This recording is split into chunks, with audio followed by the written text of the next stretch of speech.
Alrighty then, and welcome everyone to the much anticipated, not too long overdue, because it's our session one of this thing called the Chronicles of the Roaring Shores. This is our short adventure entitled Into the Thicket. Into the Thicket, where we will be playing a game inside of our custom homebrew setting, the Roaring Shores. And joining me today are four pretty cool individuals, well, three and Ryan, who are going to be here today. And I'm going to actually fix his face because it's like not quite in his face hole.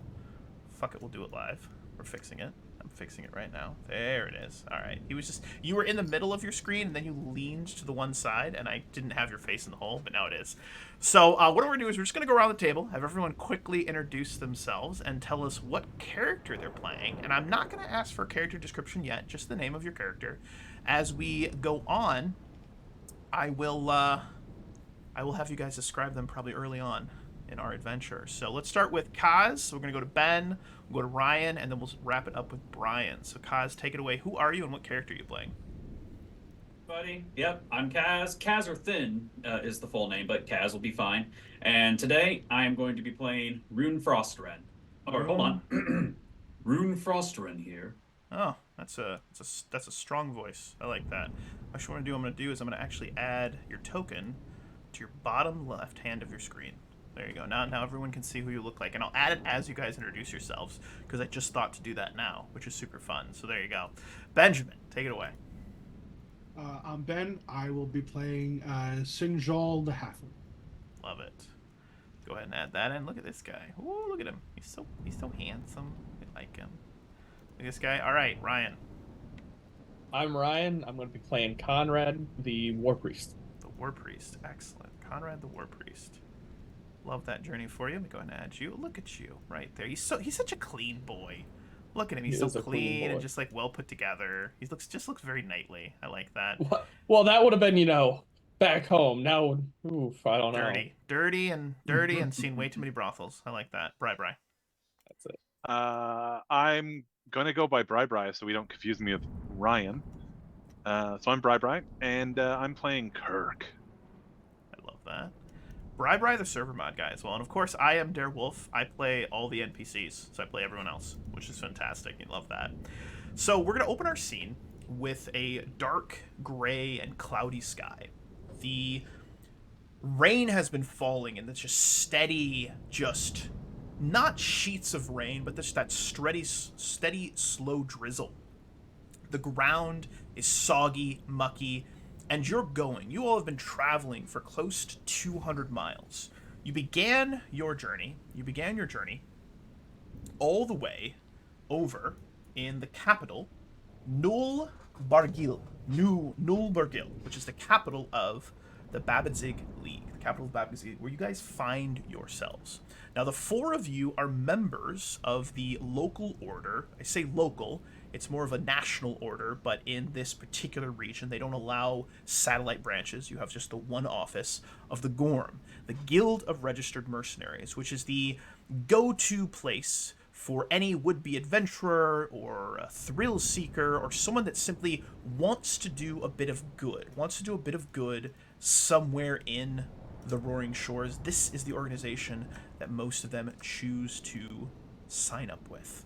You have all been assigned to travel very, very far west, close to 200 miles to the east, to the town of Numush, which has made some claims. You've received some letters and some missives that there are problems coming out of the forest. Maybe some goblins or just creatures that have been plaguing the village, as well as the loggers that work in this village.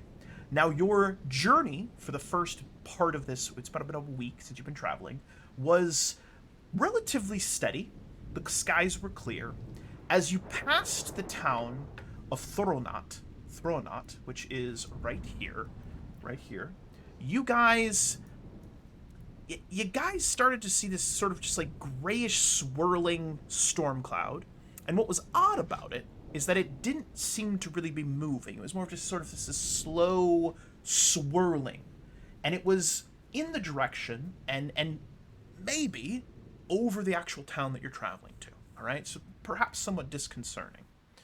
As you traveled onward, you passed by Zinkthab, which is the settlement closest to the High Grove, and the elves of the High Grove. It's sort of the human and elven sort of like entry points where they meet to trade and have their relations and whatnot.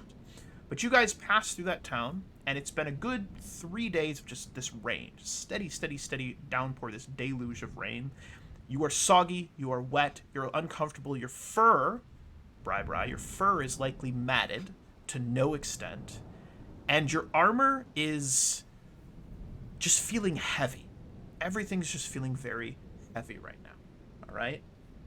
We're going to open this first scene with you guys on a sort of long dirt road, as it were, and we see the four of you trudging through. What is your marching order as you guys are trudging through this muck and this mire of this long dirt road? Kirk has a pony, so he's not trudging. Love that. In fact, he's perched sort of on the saddle as daintily as he can be, just so that he gets stays as dry as possible. Okay, I love that. I love that. So he's perched up on this pony. Are you in the front? Are you near the back? Where are you presently? Probably near the back, because the pony's probably not as fast as everybody else. Okay, perfect. So he is bringing up the rear. So as we see this sort of just above your shoulder, sort of like maybe a low-flying bird, we see this cat. And describe the character to us. What does he look like, Bri? So if you picture cat folk as medium-sized humanoids that have, like human-ish proportions, Kirk looks like a gnomish version of that. So those same sort of diminished proportions. His head's a little too big for his body. His arms look a little stunted. His legs look a little too short. And from the way that he's perched, it's clear that this is sort of his accustomed. He's been like this for a while, so he's not uncomfortable in his body. However, it is unusual for him to be so small. His fur is longish in the front to sort of simulate a beard, and there's a couple of braided pieces. He's not wearing a helmet, so his fur is all matted down, and he looks generally just absolutely unimpressed in a way that only a cat folk can at being this wet, and just and every look is a glower. Otherwise he's wearing a chain shirt over some leather clothes, and it's clear from just the way that everything is sticking to him, and every movement is sort of like sparing as little movement as possible, because every movement reminds him of how wet he is, and he is not a fan. I love it. And you are officially small size, we had decided. Is that right? Mm-hmm. Yes, sir. Love that journey for you. Love that journey. Beautiful. So he is bringing up the rear of your little traveling band of mercenaries, as it were. I'm going to go ahead and actually get you guys onto just a little map here, so we can start to sort of see everyone together. You guys are right over here. Who'd be next in the marching order?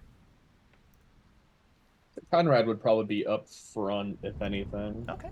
Go ahead and put Conrad up front. I like that. Like that. What about in between? Where's the other two?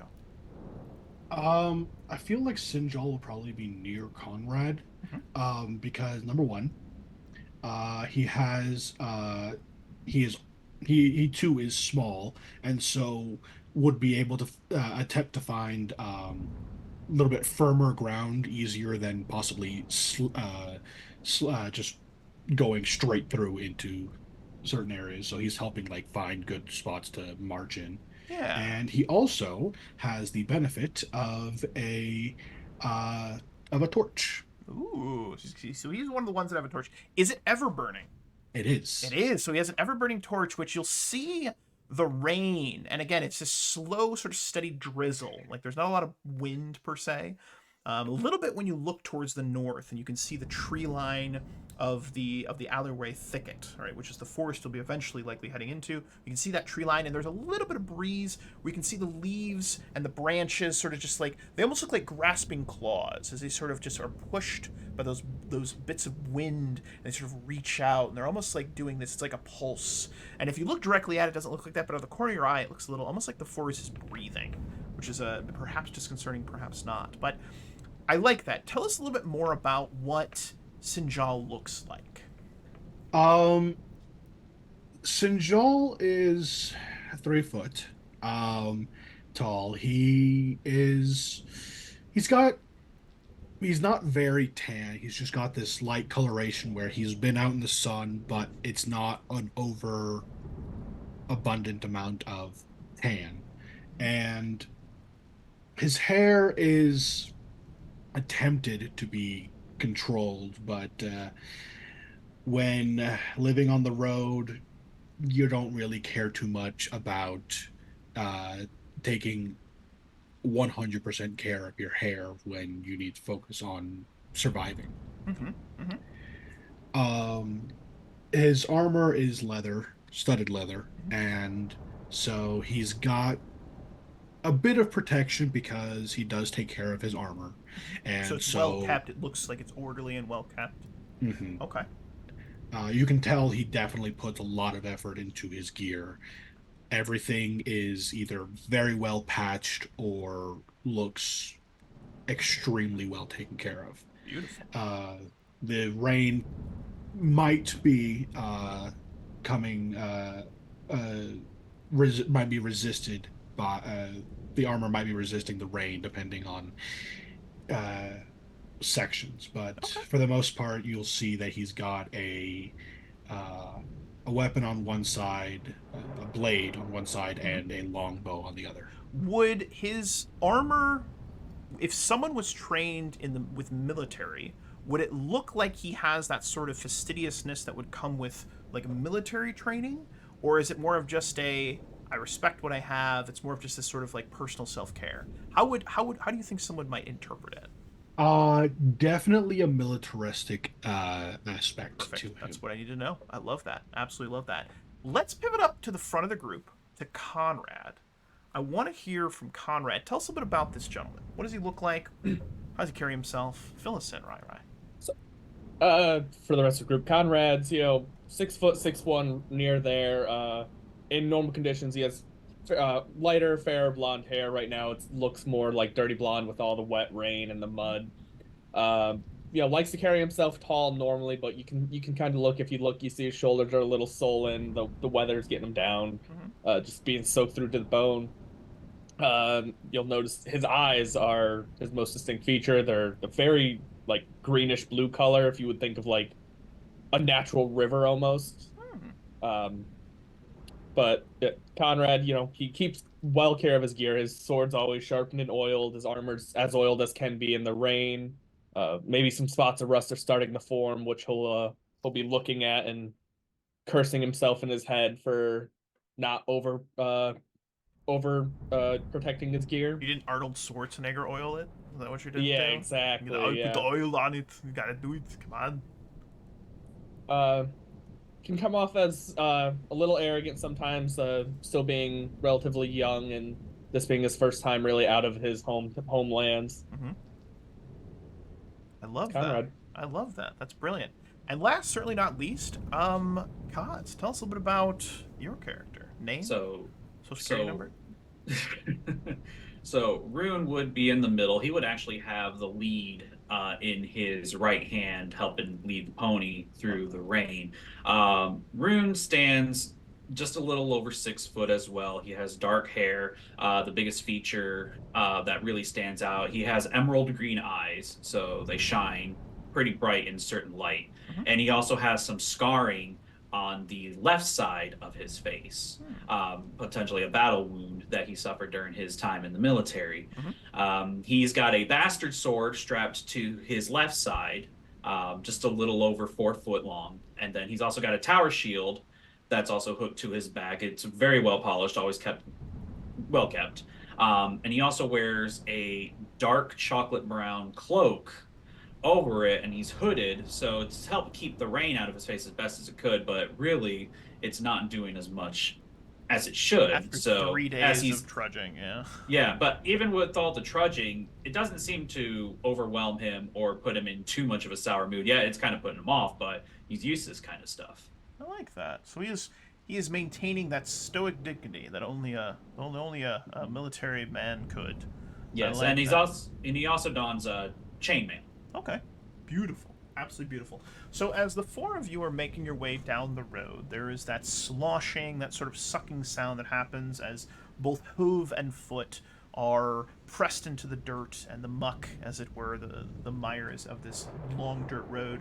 And as you guys are moving about, I'd like everyone to give a quick perception check, please. A quick perception check. Our first roll of the game. Take it away, gentlemen. Beautiful, beautiful. Well, that's 6. Solid, solid. Ouch. Level 1. Here we go. 25. Damn, there we go. The jaw's probably going to see it. Give me a second. I'm trying to find it. Beautiful. Conrad with a 22, nat 20. Love that. Off to a good start, Ryan. It's beautiful, beautiful. And another nat 20. Jeebus. Wow, this group With a is negative freaking 1? fire. Let's go. I love Oh it. my Alright, so God. we're all dead. So as the Kurt's cat too wet, just too wet. shaking with irritation. Just The three of you, however, almost simultaneously noticed a rustling. There's a little bit of tree coverage. You're sort of at that point where there's like that sort of like sporadic little like trees and stuff. It's not the dense forest, but you get little bits of tree line and whatnot, trees, and there's a little bit of a hill. But over the hill, you hear something. It's somewhat muted by the sound of the falling rain and the water splashing, and that sort of every once in a while you get like a rolling bit of thunder. But you hear this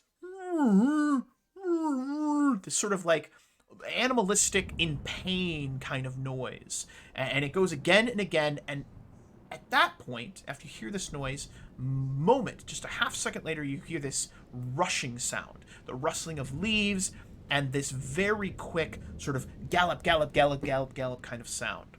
As you look up off to the left, you see this hill, half tumbling, half running down the side of the hill.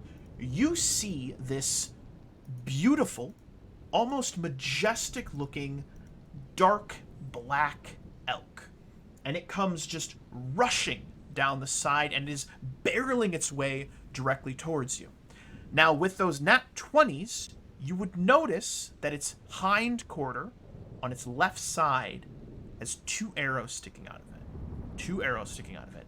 The thing's eyes are wide and wild with fear and anger, and it's rushing towards you. What do you do? I would like to make a handle animal check if I could. I'm going to drop the lead from my right hand, and I'm going to put myself forward, like I'm going to rush forward. I'm going to put myself forward. I'm going to put my hands up. I'll give you and I'm one gonna try to move action. Go ahead and move your character token where you'd like to be. And then you said Okay. you put your hands up. Yep. So it'd be okay. Let me ask: is it barreling towards the direction of coming towards Conrad, or is it coming from behind us? I would say that it's barreling. I'll go ahead and actually give you this direction. It's coming like straight through the group right there. Straight through the group. Okay. All right. So I'll position myself right here, and then do just what I said. 8. So he goes, hey, what do you say? Like, hey, elk, calm down. Like, what do you say? I'll be like, whoa, whoa, hey, calm down, calm down. So he puts his hands up and shouts. What does everyone else do? Let's go down the row here. So we got Kaz. What is Sanjil gonna be doing? Sanjil. Let's see. Best bet for Sinjal to do.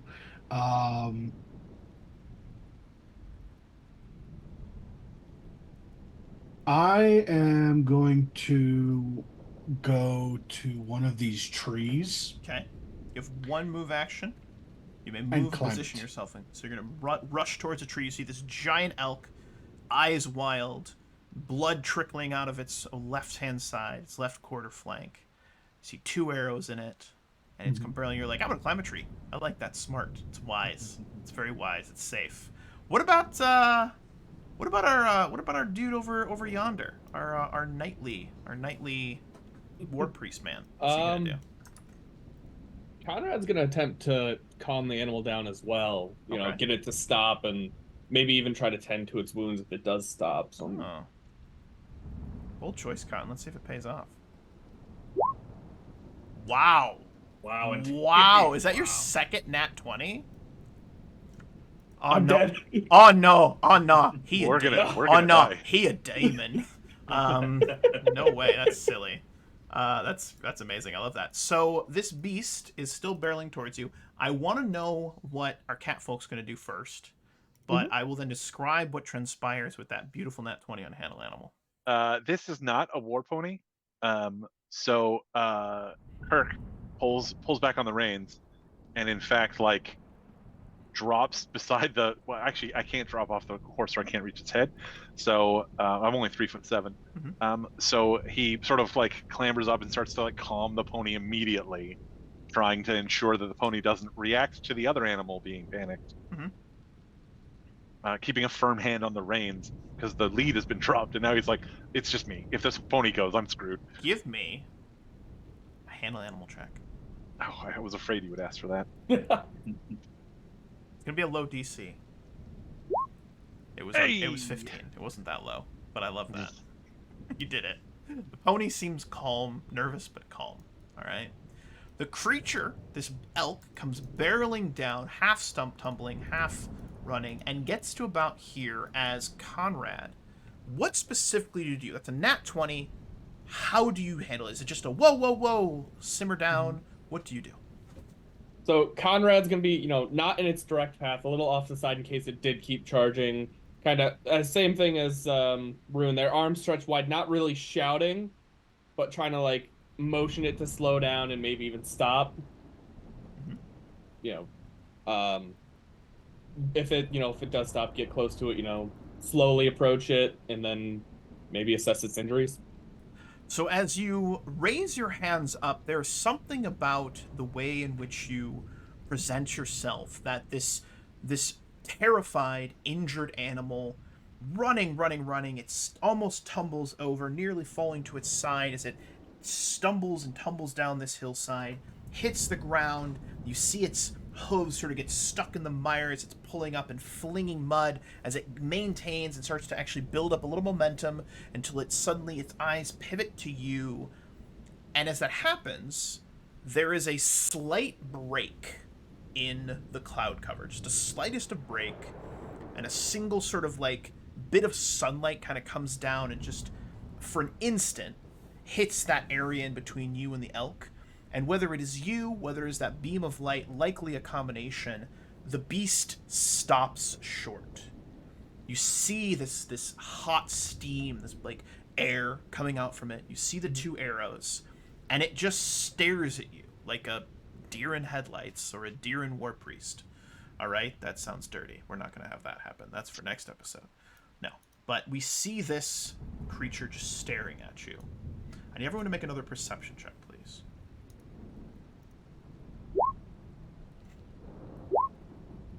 Good work, Kirk. Way to get a legit number.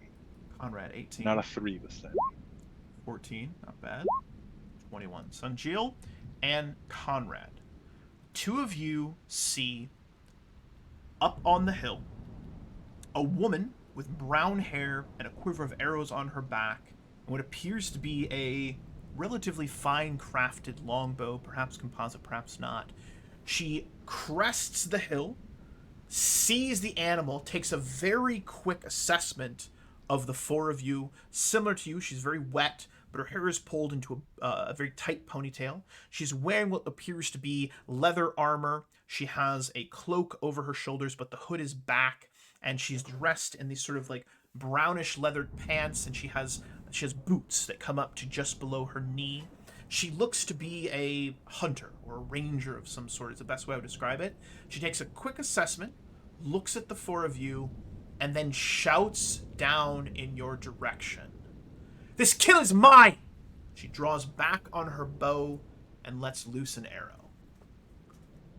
As the arrow flies, I'm going to have her actually make an attack roll. We'll see if she hits. Ranger woman. All right, let's see what happens. The arrow flies. She gets a nat 1 and hits Survey Conrad. says 15. That is, unfortunately for her, a miss.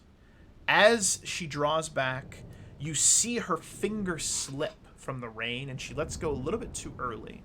The arrow flies and looks like it's about to strike the beast, but instead, it strikes the ground right in between its two hind legs. As the arrow strikes, the beast lets out a hot breath of air. You can see the steam sort of rise from it, that breath coalescing into vapor in this cold, sort of stormy weather. And it lets out the just most horrific, terrified, angry, just, I'm probably going to die howl. I'm going to have everybody quickly roll initiative. And we're going to see what happens here. We're going to see what happens. Now make sure you select your token. Click on that. I'm going to get a little bit of battle music going. We're going to see what happens. All right.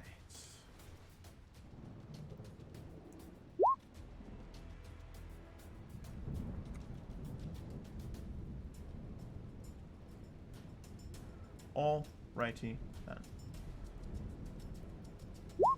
All right. So, what I'm going to have happen here is a couple of different things. You realize very quickly that this creature is not going to calm down.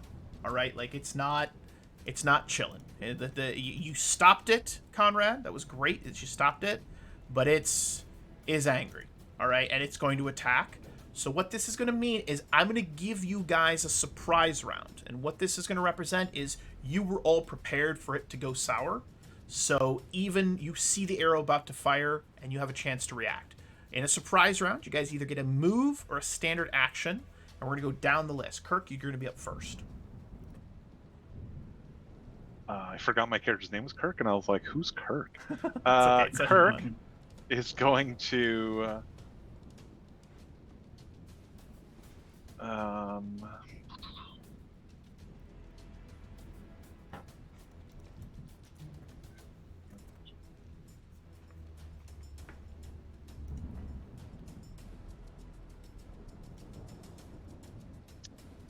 think I'm just going to run to right here. I love that. Wow, just right up next to the beast. It's beautiful. The Yeah, I have a Ranger plan. woman, her surprise round was making the shot. Rune Frostren, you're up next. All right. So I think I can only move. So, 20 hey, feet. just for explanatory sake, while he's saying what he does, Kirk actually slides off the side of the horse with the reins in his hand, stabs a dagger into the ground, and it through the reins so the pony won't run, and then while he's running, pulls out another. That's beautiful. dagger. I love that. That is beautiful. I was gonna have your pony run away. You got me. All right. I'm just going to Golden make a move Mm-hmm. as well. So I'm just going to move. Let's see, 5, 10, 15, 20. Move myself right here. Beautiful. And that's all I can do. No, move to flank. Conrad move to Quinn, flank. you're up next. All right. Alrighty. So Conrad's gonna make a dash right there. Beautiful. Beautiful. Moving into a flanking position. That's gorgeous. Sanjil. Sanjal.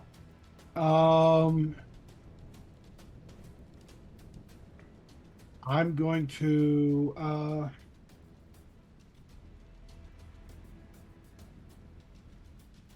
just gonna fire at the elk. Actually, no, I'm not gonna fire at the elk. I would like to make a knowledge nature check. Okay. With that. To see if there's anything unusual about the elk. See, that's is- big brain energy right there. Now we're using big brain energy. I like that. Is there something weird about the elk? So, do I have permission to make this roll? Absolutely. Awesome. In fact, I'll be offended if you don't. I make a knowledge local. You're in a Alright. place that exists. You know that much. Good work. 24. Damn, that's really good. I love that. All right, so you make a quick assessment of the beast. A couple things that stand out to you. The color of its fur is not common, and you would know this because you are from the kingdom to the north of the Babadzig League. All right, so you know roughly this area, as it were. And to give you guys a little bit of context, even though we're in the middle of a fight, I'm just going to move you guys over to here really quick. So you guys are all the way over on this right side of our map. And our Numush gnome, you said, right? Or halfling? Halfling? I'm a halfling. Halfling comes from the kingdom of Kurara. All right? And so he knows the Allerway Thicket because the Allerway Thicket is sort of split in between the two kingdoms that exist here. All right? So I'll move you guys over and back to your battle map really quick. There you go. Okay. All right. So you make a quick assessment. You have never seen an elk with this coloration, this large. It's normal size for an elk as a token, but it's probably about 20% bigger than anyone you've ever seen. And the coloring of its eyes, now that it's a little bit closer and you can sort of get a good image of it, a good glance at it, you realize that its eyes are almost purplish and sort of purplish tinted, and not like a light purple, like a lavender. It's like a dark sort of like royal purple, and they're solid. It's a solid eye, like almost like an orb. Okay, you're not exactly sure what it is. You just know that it's not normal, and you've not seen such a thing in this area. Does that make sense? Yeah. Cool. Any specific questions with your check that I can answer? I may simply say you don't know, but when you make a good roll like that, I want to give you an opportunity to also ask questions. Let's see. Have I seen other creatures with similar coloration, discoloration in the fur / skin / eyes area? Brilliant question. You have not. This is new. Okay. This is new. Beautiful. All right. We're going to go on to, let's see here. I think everyone has had an action. So we're going to go back to the top of the round. This is official start of round 1. Kirk, you're up first. Cool. I like that I get to use this ability immediately. Is the elk at least medium size? It's large size, yes. Cool. I'm going to make a climb check with a DC equal to his CMD. This does Okay. not provoke an attack of opportunity because it's my special ability as a Vexful Dodger. Okay. Oh! Big cat. All right, so I don't manage to climb it. That's fine. So we're going to flavor this. All right. That's a nat 1. I got to flavor this, Brian. Yep. You know I got to flavor this. All right. You know Darewolf. All right. So we watch as our cat folk, shink, little claws come out, leaps up to grab onto this elk and start climbing it.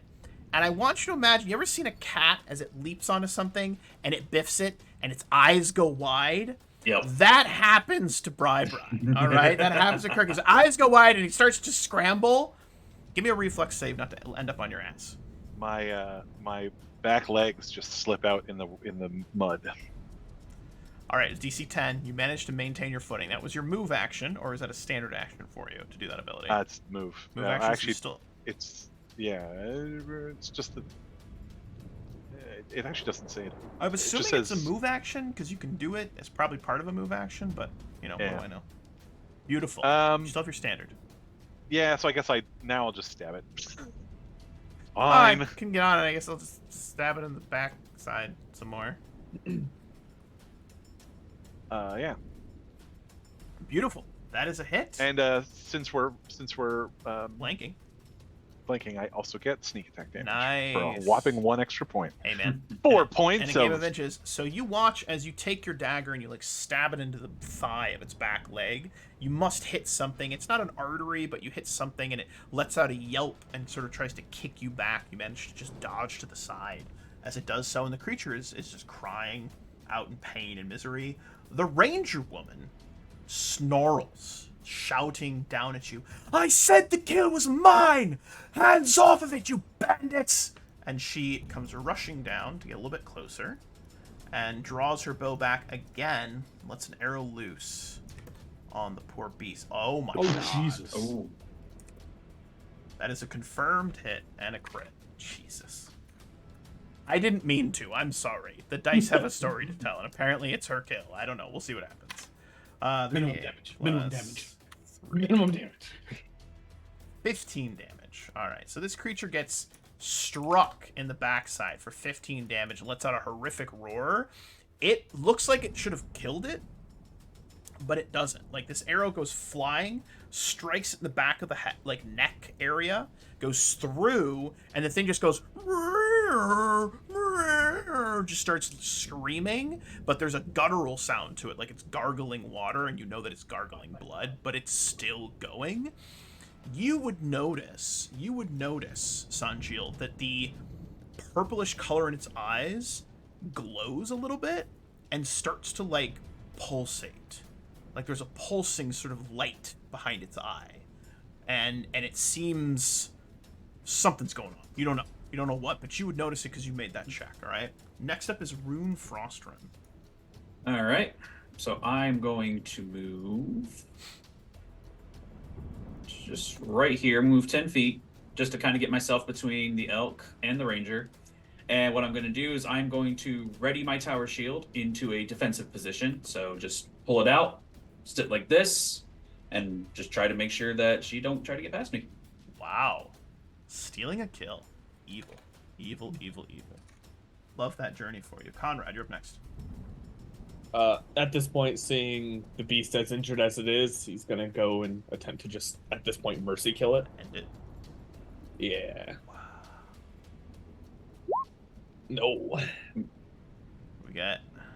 He steps forward to swing, and as you swing your longsword, you bring it down, and you look like you're about to strike it in the side of the neck. It looks like a kill shot, but as you strike where it should kill it, there is this sheen of color and almost like a crystalline sort of glass, and you hear this sort of scraping noise, and there's like a sort of noise and a pulse, and its eyes again pulsing this purplish color, and you can see it looking down at you with that pulsating purple eye. Sanjay. Question. Yes, sir. Is that an everybody now sees the purple pulsing light coming out of its eyes? Yes. Okay. Great question. Sanjil, you're up next. Okay. Let's see. I'm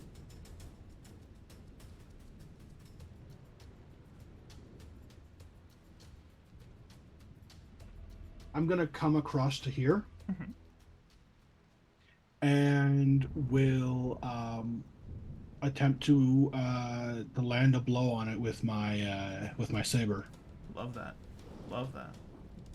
Do it up, big cat. Do it up. Okay. I love that you have the token actually be changed. That looks really awesome. Oh, thank you. I like to prepare cool things. It's almost like he's been doing this for a while.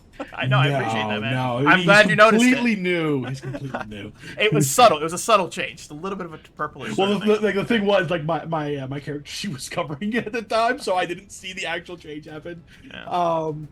There you okay, go. so- Normal, a little bit of purple. There you go. Yeah. All right. So I am now flanking it, Mhm. and so that means its AC is reduced by 2. So let's see what happens. Not a lot, but it 17 may for 2. hit. That is a hit, my friend. That is indeed a hit. Indeed a hit. And as you strike it, there is a pulse of energy that makes this sort of... You ever taken like a large sheet of paper, like your cardboard paper, and done like the shaking? It goes wobble wobble wobble wobble sort of noise. You know that noise? Yeah. That's the kind of sound you hear. And there is this dome-like push and pulse of energy around it that pushes or attempts to push everyone back from it as the creature rears back and just almost goes rigid, and its mouth starts to open sort of almost unnaturally, and it lets out this sort of half howl, half-pack animal moan straight up to the sky. As the rain is coming down, its mouth is agape, just screaming up at the sky, and this pulse of energy as its eyes flash purple and sort of push everyone back, or attempts to push everyone back. What's going to happen is I'm going to have it make a quick CMB check against your CMD. So anyone that's within 5 feet of it, so anyone directly next to it, which is half the party, or three-quarters of the party, I'm just going to have you guys tell me what your CMD is, okay? So it's going to make a check against Conrad first. This is a CMB check. 16. What is your CMD? It'll be on your defense tab. Thank you. I was looking for it. CMD is 15. 15. So you feel this push of just force that strikes you as this purple dome sort of pushes and pulsates out towards you. And as it hits you, you feel this sort of like, it's almost like saran wrap that like hits your face. And rather than be pushed, you just kind of almost instinctually stumble back 5 feet from it. All right. Same thing for Kitty Cat Man. 14. My CMD is 14. Okay, so meter beat. So it strikes. Same sort of thing happens to you. You are pushed back from it 5 feet. And then last, Sanjil. It's going to be you as well. 18. That also succeeds. All right. It pushes you back as well. And the creature just roars out in pain. And as it does so, this dome of purple energy seems to sort of start to coalesce. And you watch as these bolts of energy, if it's a dome around it, start to go in towards the creature. Start to go in towards the creature, like crackling energy, like one of those electrical orbs you can go to at the Science Museum, and you can put your finger on it. Exactly. It's just like that, but there's purple beams of energy, and it's just mouth open and agape. In front of you, Rune, as you've planted this shield, the ranger woman, her eyes go wide, and she says, "You fucking idiots! I don't care who kills it now! Somebody kill it!" And she's just panic on her face, and is just like she's trying to draw her bow back. However, as those energy bolts go in, they then suddenly shoot out. And there is a pulse of energy that comes out like a wave of lightning. I need everyone to give me a reflex save, please. Because I feel like this is an important moment, I have a racial ability that lets me declare ahead of time that I'm gonna, once per day, I can make a reflex saving throw. I can roll the saving throw twice to take the better result. Beautiful. And I have to do that before I roll it. So right now I'm gonna say, this feels like a good time to not get hit by lightning. So I'm gonna do 2 rolls and take the best one. Beautiful. Which will probably be that 20. All right, DC on this was a 15. Excuse me, a 13. DC was a 13. So I think the only one that failed was Conrad. Half damage if you succeed, full damage if you didn't. Total damage is 2. I rolled minimum. Wow. Oof. So it just pulsates out, and you feel a little tickles. Everyone takes 1 damage or 2 if you're Conrad. So you feel little tickles, all right? Now, the damage as it strikes you feels twofold, all right? Because it was 2 damage, all right? That's how this works. But as it strikes you, you feel this sort of dryish flakiness somewhere on your body. Be the back of your neck, your forearm, somewhere, and it feels like dead skin. Simultaneously, there is that jolt. If you've ever been shocked, you've ever worked with electricity, everyone knows what a shock feels like. There's an electrical sort of aspect to it. As that happens, there is a flash of lightning overhead, illuminating the entire field. And as the light of that lightning illuminates everything, you actually have some real light for a moment. You all realize that the black elk you see before you is not a solid black elk, but in the light of that lightning looks to be a necrotic, half-dying, side of it's missing, insides are blackened and gory and filled with like dark congealed blood, and there's a pulsating sort of orb in the center of that mass of undead and undulating flesh. As the lightning dissipates, it once more looks like just a black elk, a strange black elk. Kirk, you're up next. Shit.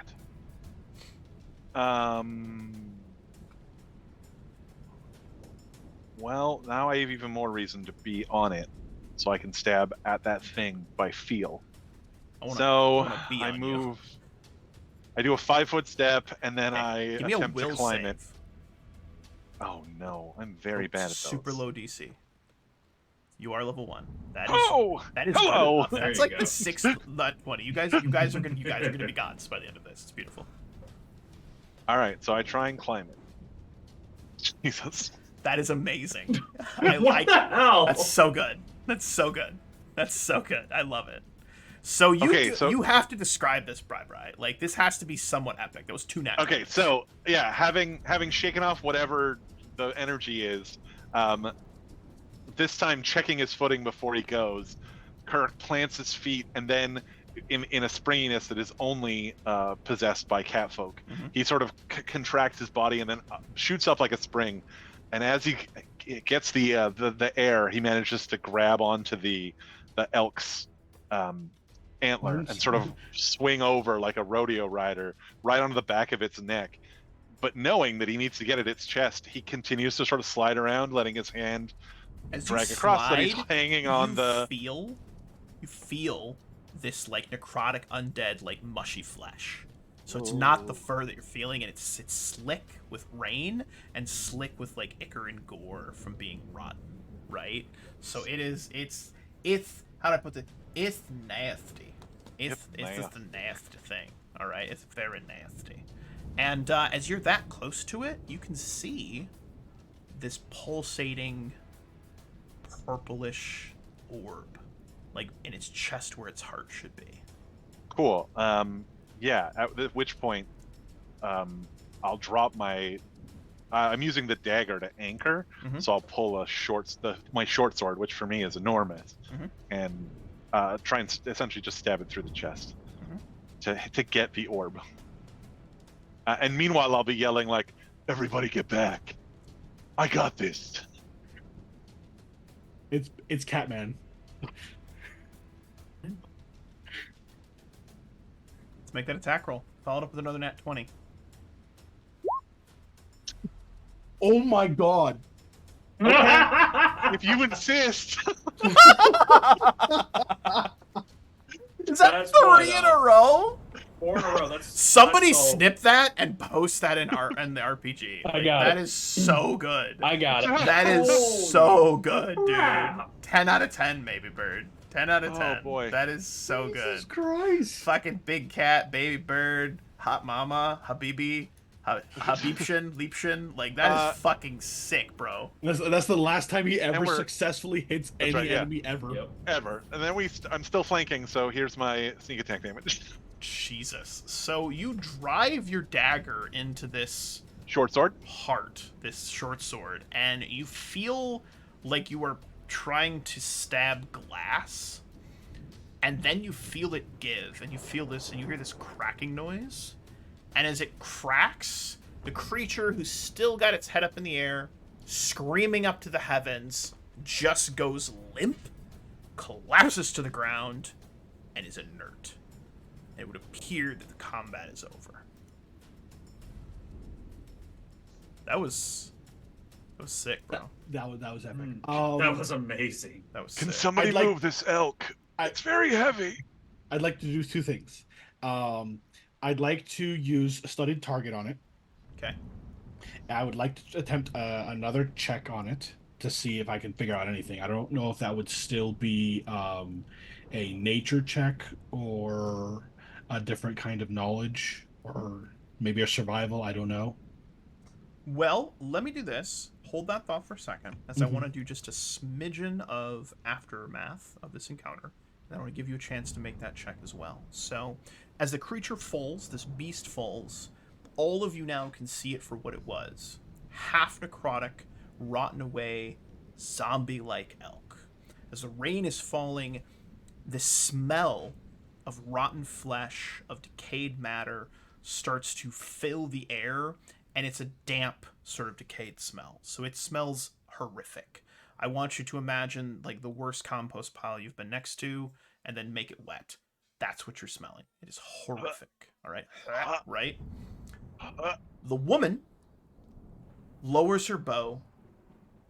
Kind of, she had an arrow knocked. She was pulling back. She loosens it, takes the arrow, slides it into her quiver, and is just staring directly at Rune for a moment. And her expression, Rune, says, "Are you going to move, or are you just going to stand there and I have to walk around?"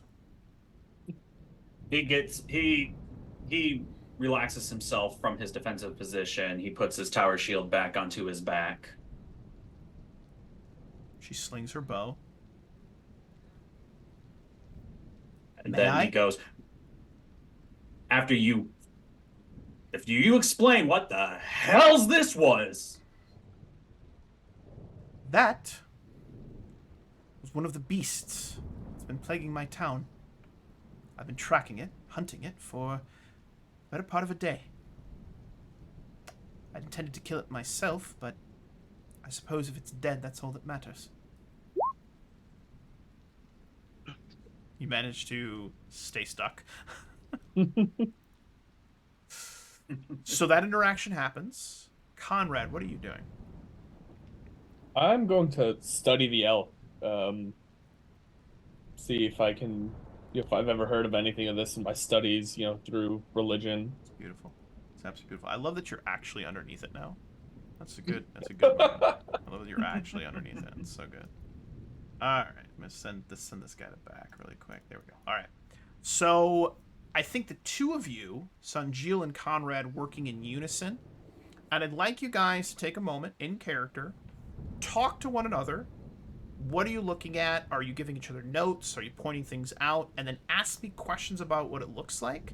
And I want to flavor this as just a little bit of an RP moment as you guys get to interact with each other to analyze this, okay? So take it away. I'd probably say Sinjal would be immediately attempting to get closer to it, and he would have been kind of expecting some kind of resistance, seeing that the barrier had been there. Still stuck. Anybody? There is no resistance, Conrad. The barrier is gone. And looking down over to it, Conrad and Sanjil, you would both see that where its heart should be, there is instead a broken purple glass orb. That's what Conrad wanted to focus in on more. Yeah. I would definitely say Conrad can focus on that, and Sinjal would focus on maybe the effects that it had on the elk's body. Mm-hmm. He would have been able to overhear the female talking about how it had been plaguing her town, Mm-hmm. and she'd been hunting it for the better part of a day. Right? Yeah, absolutely. It's Okay. still raining. It's that slow drizzle, but she's speaking loud enough to where it's not like a murmur. Like she's not shouting, but is speaking from the diaphragm and using her voice. This is my authority voice, as it were. Mm-hmm. Yes. Okay. Let's see. So Sinjal approaching everything would have been speaking aloud to Conrad, seeing Conrad probably looking at the orb and everything, would have said, this elk was definitely changed. The eyes, the hide, its size was a good bit larger than even the largest elk I'd ever seen. Not even mentioning whatever that weird ability that it just did was.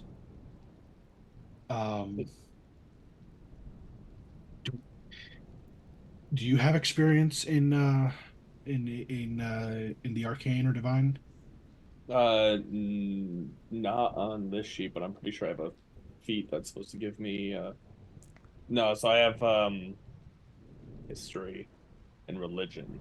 Religion would likely give you Think experience. about how, Ryan, your character would respond in character. Like, Yeah. what would he say? Like, he wouldn't say, "Hey, it's not on my sheet." How would you respond No. in character? Not familiar with what is at play here. I don't think I've ever read anything about this. I've most certainly never seen whatever is plaguing this animal. I'm most interested in the vessel in its chest. He would have that moment of silence and stutter almost. Could I interject for a moment? Absolutely, Rune. Take it away, man. Okay. I can, of course, hear Kurt under this. So I put a finger up to the woman. I'm just go, a moment. Okay. And I walk up to the body of the elk, and I just simply go down and just pick it up off of Kurt. Beautiful. So you lift it up, Kirk. You see the gray of day, because it's not the light, because it's gray and overcast, but you see the gray of day, and you see Rune, this hulk of a man, lifting this up, and you are able to scurry out from it as you see fit. Yeah, Kirk rolls out and like, oh, that thing stunk. Oh, you were under that thing. How did you get under it? I thought you were on top of it. No, I thought you in the went back chest. to your horse. I just dropped the corpse back onto the ground. If y'all had paid attention. That's good. That's good. And immediately, like, he's trying to clean his arms and his head. Like, I want you to imagine, Brian, that Kirk has a lot of undead nastiness in places that no one wants them. All right. Well, he keeps. You can see him visibly restraining from doing this. Yeah. Oh, it's so bad.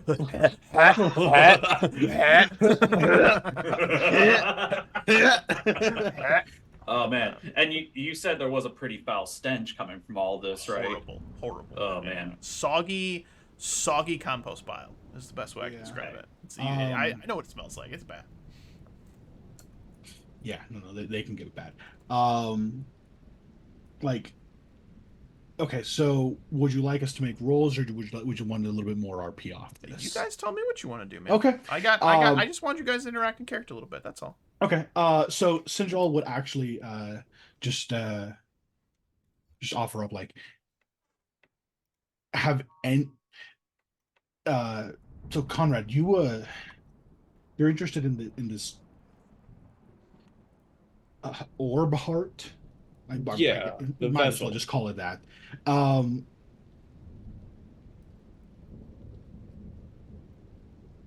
Should we remove it? I do not want to touch it. Fair enough. Smartest thing a player has ever said. Hey, that weird creepy thing that was animating this elk, I don't want to touch that. You know what, Ryan? You're gonna live. That kind of attitude, you're gonna live. That's smart. So you said that the elk's, like, body was, like, showing, like, fully visible. So imagine a zombie, and, like, half of its rib cage is missing, and, like, there's, like, flesh missing, and it's like there's, like, a huge half of its side looks like it had decayed away or was eaten out by some carrion beast, and you can see its insides and, like, where its heart would have been. It's like there's, like, a pulsating, like, it's not pulsating anymore, but it was. I think at this point I'm probably going to need to make a roll, because Sinjal would definitely be wanting to investigate, like, looking at where the orb was connecting to the body and everything. Do you have a heal as a skill? I definitely should. Yes, I do.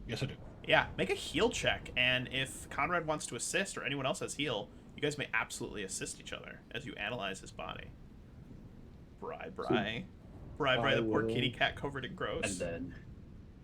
And then as they're doing that, I'm going to converse with the woman. Sure. She has her arms crossed. She looks... There is a, like, resting bitch face kind of thing going on, but it's more of just, like, a curious indignation.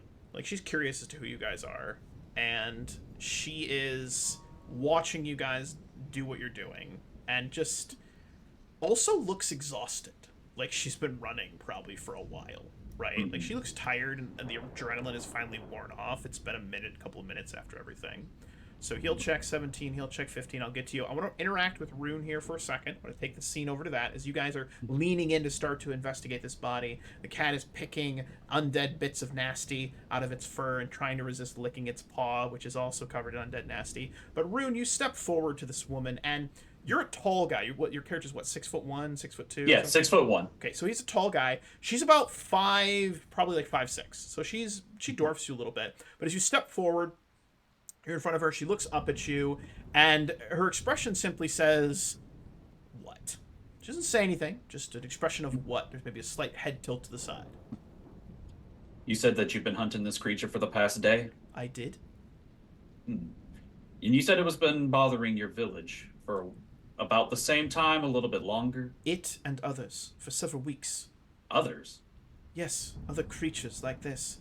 These strange, pulsating monsters.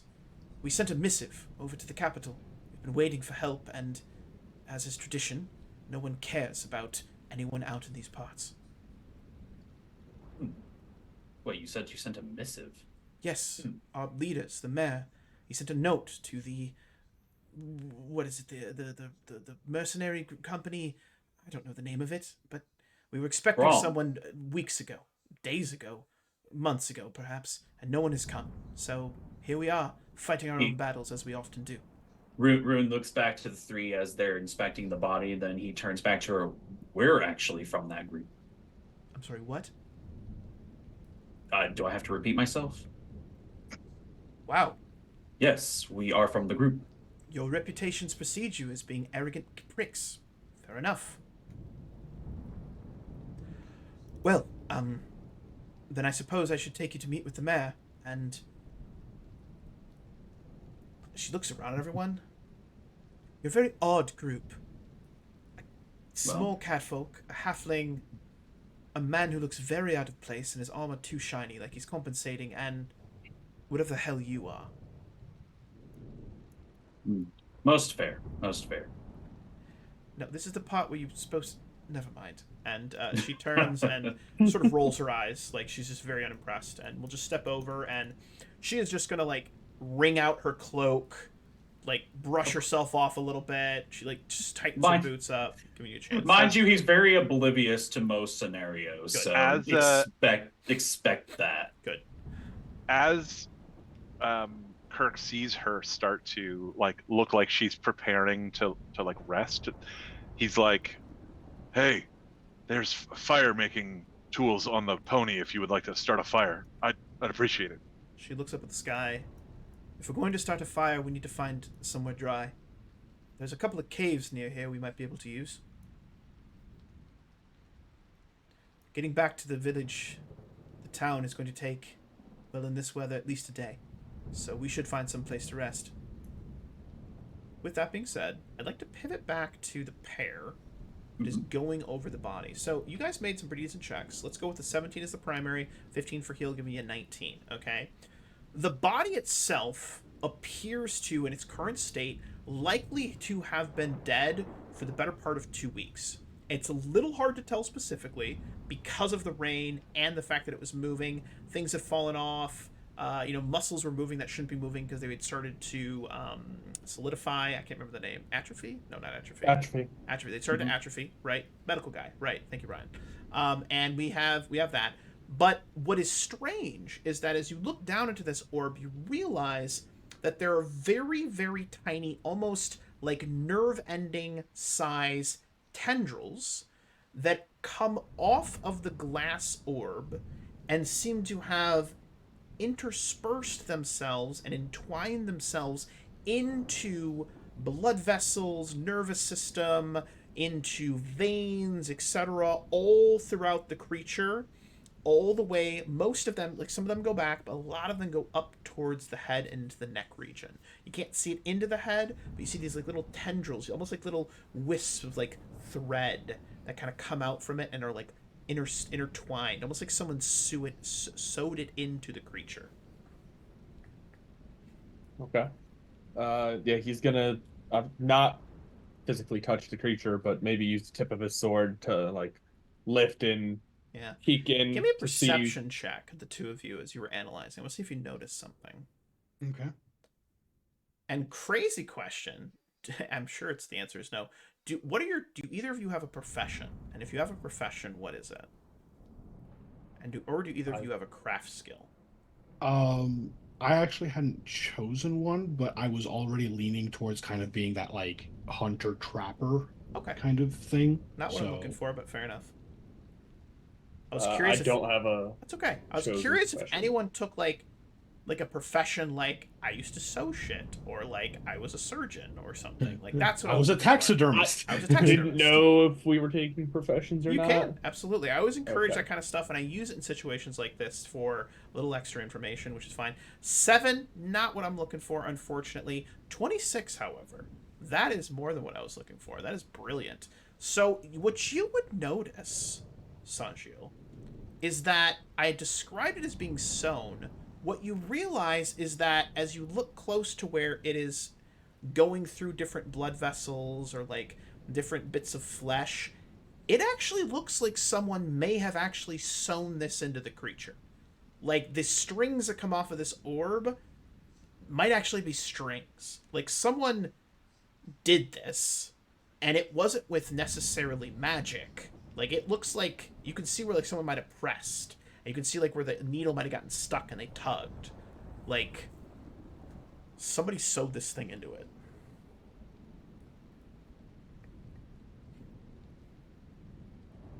Interesting. Um, I'm sorry. Introductions have not been made yet. I'm Sinjal. Your name will be important in just a second. How long ago were these attacks happening? How long ago did the uh, request get sent out? And has there been anything, anything unusual happening just before the attacks as he continues, like, as he focuses back onto the body? Yeah, so I like to imagine he's like neck deep into the shit, right? Looking at this stuff, and he's like looking up to talk to her a little bit, but somewhat absent-mindedly is the way I'm envisioning this. Is that right? Yeah, no, like he's looking at the body, like trying to like get a better insight onto the thing, and then he's just then he like he like straightens up as much as he can, and he's just like questions asked, just focusing on this, but then Yes. like kind of like looks up at her to like be like, hey, I'm paying attention and and hoping for an answer from you, The but I'm woman also is looking at leaning this. back at this point on a rock, and she looks over to Rune and then to Sunjil, and then sort of just takes everyone in again. She has just finished sort of lacing up her boot, retightening it, securing things, kind of brushing, trying to squeeze some water out of her pants, out of her cloak, etc. And she looks over and she says, "These attacks started a month, maybe 2 months ago. Strange creatures coming out of the woods, screaming and shouting. Different members of the loggers, some dying, some going missing. There are still others that we are hoping to be found. But as far as the missive was sent very quickly after these events started to happen. A month and a half ago, give or take. We didn't expect a response, but the mayor Seems insisted we send something." seems unusual that we only just got that missive. Nods. "Perhaps it arrived, but you know how bureaucracy can be."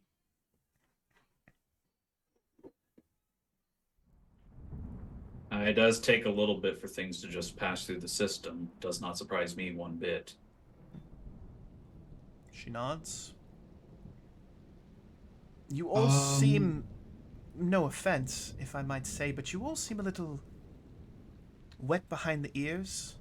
All puns intended." And she sort of like grins a little bit as she says that.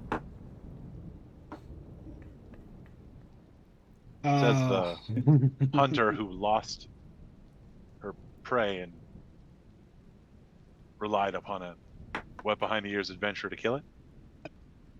Honestly, I think the better thing, instead of demanding the kill be yours, was ask for our help, because then we could have at least focused on immediately taking it out instead of thinking that it was just fleeing in standard. She narrows her eyes at the catfolk, and very quickly the expression softens, and she like dips her head and says, "That was a bit of wisdom that I wasn't expecting from someone so adorable." And then she offers a very cheeky kind of grin, and she looks over to Sanjil and she says, "What you say does ring true, sir. Perhaps asking for assistance in the kill would have made more sense. I will admit the adrenaline had me aggressive. Let's see here. Looking at this.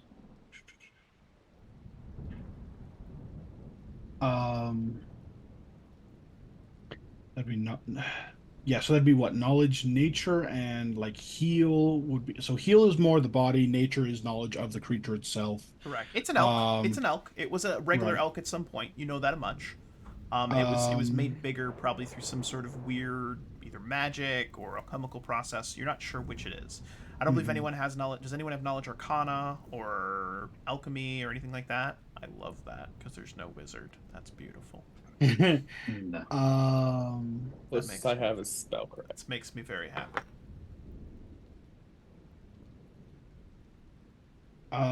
Nope, didn't put any points into any of those. I have a quick question. Mhm. About how long has our group been part of the mercenary unit?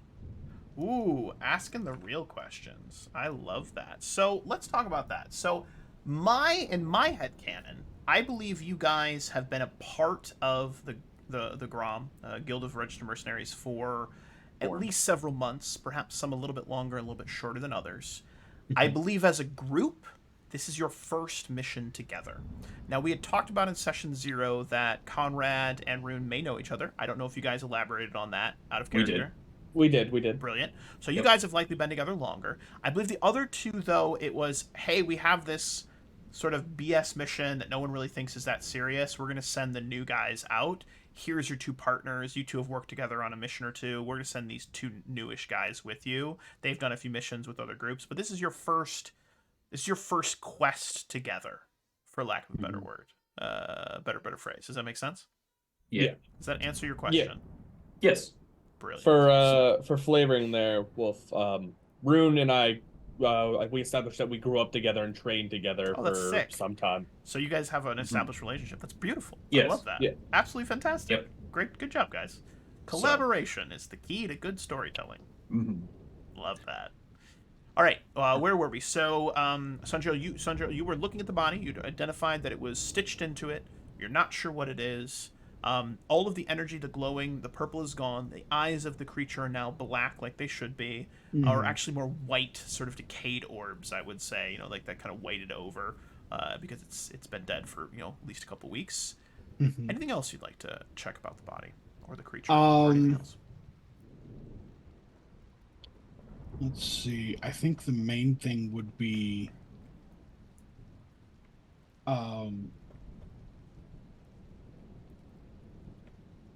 I would probably like to see if there's a way to, or actually no, the antlers, how sturdy do they look? Like, do they look like they're full on, like still attached? Do they look like they're kind of fragile? The antlers themselves appear to be in solid shape. And the decaying in and around its head, you could likely detach the head, take the antlers if you want, or saw the antlers off. Oh, no. What I was thinking was this thing was experimented upon. Correct. It's been dead for longer than it originally appeared. So the main thing would be we're going to either want to take this to be examined by somebody with better knowledge of the magical side of things, or we're going to want to dispose of the body extremely thoroughly. Since nobody's going to be wanting to, hey, let's just grab the body and stick our hands into grotesque, decaying flesh. Come on, grab it by all the the antlers. cool kids are doing it. Why not you? Rune will. grab it by the antlers, and we pull it off to somewhere where it's drier. We let it, we like get away from where it is and just ignite it until it's ashes. Now, she did mention there were a couple of caves nearby, so we could always move the corpse to one cave, just set it ablaze, leave it going, then we go to the other cave. Yeah. Kirk knows you can sell those antlers, so Kirk immediately is like, antlers are mine. And he walks over and starts to saw them off with a dagger. Before you, so Joseph's like, nope. we're going to use the antlers to drag this body out of here. You can collect the antlers when we're done. Just leave them attached for now. You can have them. Just leave them attached for now, please. Kirk gives Stinjal sort of a withering stare and then looks to Rune, the only one who's given a shit about his welfare so far, and goes, "Big guy, you need the antlers to move the corpse?" He simply nods. All right, then. Slides his dagger back into his and walks back to the pony. Still only in his underclothes. Because he's taken his leather clothes off and they're just in a pile in the mud and he's just leaving them there. Oh boy. Would we actually notice the man? So yeah, so up on the hill you see a man that is dressed not dissimilarly to the woman before you. He has an eye patch over his left eye. He has a black beard, bushy, almost like a wild man. And he looks exhausted, like he's been running, and he's just like you can hear him from up there just like wheezing for air. Over his shoulders, he has a bow that is slung. His quiver of arrows is at his hip, and it appears to only have like a couple arrows in it, and like some of them are like sticking out, like maybe he fell and dropped some. And he's like, lost, lad, oh, it hurts so much. Oh my god, oh, I can barely breathe. Oh, there's a stitch right here. Oh my god, it hurts so much. Rune turns to the woman and he goes, "Is this a friend of yours?" A traveling companion? Friend is a very loose term. Come on down, Thomas. We killed it. It's dead. You were very helpful in existing. I'm fine. I just need a second to catch my breath. Conrad will speak up as well. Do catch your breath and then mind your footing coming down. I'll be completely... And he tumbles down, stumbling, and just lands face first, ass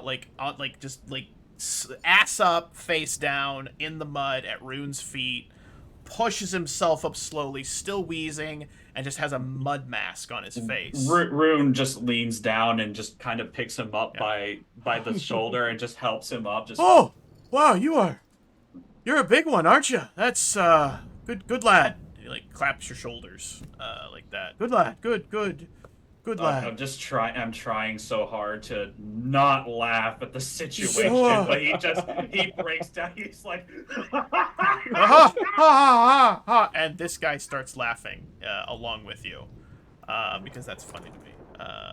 He starts laughing too. So he starts like, yeah, we are laughing. We are laughing. So you guys begin to laugh together, which is a lot of fun. And as you guys are laughing, the woman leans back, and she actually starts to chuckle a little bit as well. And he finally looks over, just squish, flick of the mud. Still mud and debris in his beard, maybe a leaf or two. But the man looks over, and he calls over, and he goes, Serena, who's big guy and furry blanket and men interested in corpse? Who are these people? And she doesn't really respond and just sort of motions to them and motions to you guys, like, introduce yourselves, I suppose. Sorry, quick question. What is the full name of the guild again? The Guild of Registered Mercenaries. Known as I'm gonna write this down so I don't forget. Gorm. I always say it wrong. Gorm. And a one of the slogans is "You're a gormless pig or swine." Basically, if you go out on your own to like try to be an adventurer and you don't work with the guild, people think you're like a piece of shit and like probably a bandit. You know, this is a way to go out and do like adventure-y stuff and not be considered like a grave robber or a bandit or just like a vigilante. Like, this is how you get to be like a legal vigilante, basically. Would there be like a sigil or like a pin or something like that of like identification? So yes. What does it look like? Off the top of my head, I'm not sure, but it exists. Okay. And we can talk about it actually, because part of what this game is like coming up with these sort of fun things. So let's talk about what do you guys think the sigil might look like? Let's workshop it right now, because that's part of what we're doing in this game. as we're starting to Honestly, sort of flesh things out. I'd probably put like a shield as like the background, right? Okay. And then like scales Okay. with like one side is just like a pile of gold, and then the other is like a sword or something like that. Interesting. Interesting. What are everyone's thoughts on that? I like the shield base Okay. to start, We're but workshopping.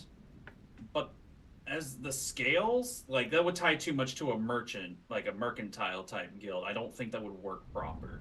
I think more or less it would, my opinion. Of course, we stick with the shield, but then we've got sword, axe, and then right in the middle a bow. Oh, that's kind of cool. Okay. Okay. Any other thoughts? Any other feedback? We're workshopping Still it. thinking. Yeah. Well, I mean, if we're gonna ditch the scales, because when I was thinking of the scales, what I was thinking was gold is you pay us gold, you get our weapon essentially. Makes sense. Um, so if we're gonna nix the scales, because like I do agree, like it is more aligned with like a merchant or Mercantile, something yeah, like yeah, that. yeah. Yep. We could go For like adventurers, it's a compass guild. It's a compass sigil on a shield.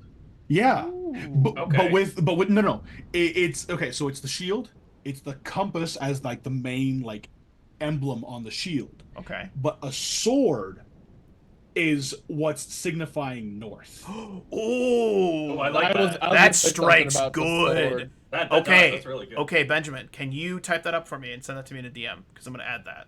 That's perfect. So it's a shield with a compass in the middle, and a sword is pointing north. That's sick. The Yeah. compass rose. So something like what I posted a mock-up in Ooh, chat Where'd you in post the it? in the Discord. Oh, I love that. Oh, yeah. But the top, the But then north put is a a shield. but then put a, It's a put a sword? sword in the. Yeah, that's sick. Oh yeah. I love that. See, this is why this is fun. This is why this is fun. That's cool. That's pretty neat. I love it, and that is what the symbol of Gorm is now. Gromis, excuse me, Gromis is Gorm. Gorm. I said it right the first time. Yeah. Yep. It's your own world, Charles. You should know it. Yeah, well, it is what it is. It is what it is. All right, so Gorm, and I'll add a section for the Gorm symbol, which identifies. Okay, so I've answered that question. We're in the scene. Rune's holding Tomas, but like up in the air. Everyone's laughing. We are laughing. Everyone's having a little bit of a moment. Maybe not everybody, but a couple people are laughing. Mm-hmm. Take the scene. Where are we Yep. going from here? What are we So he, of course, Rune sets him back down onto his feet, make sure thanks, that man. he's That's stable. wow. Ooh, I'm getting my breath back. That's wow. That is. You are. Are you all right? Are you all right, good man? All right. Well, all right is very relative.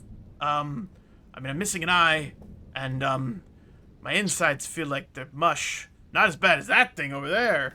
You know what I mean? And he like smiles, realizes no one's laughing at that, moves on quickly. Yep. But wow, you're very tall. Wow. I get that quite often. Yep. I'm sorry. We have not introduced ourselves. No, And you he have turns not. To the woman, turns to the woman. Forgive me. Given the scenario that had occurred, emotions were high, things were tense, and I do apologize for my behavior. Allow me to introduce myself. My name is Rune Frostrun. We are from the Guild of Registered Mercenaries. She nods. I am Serena. Most people just call me Ray.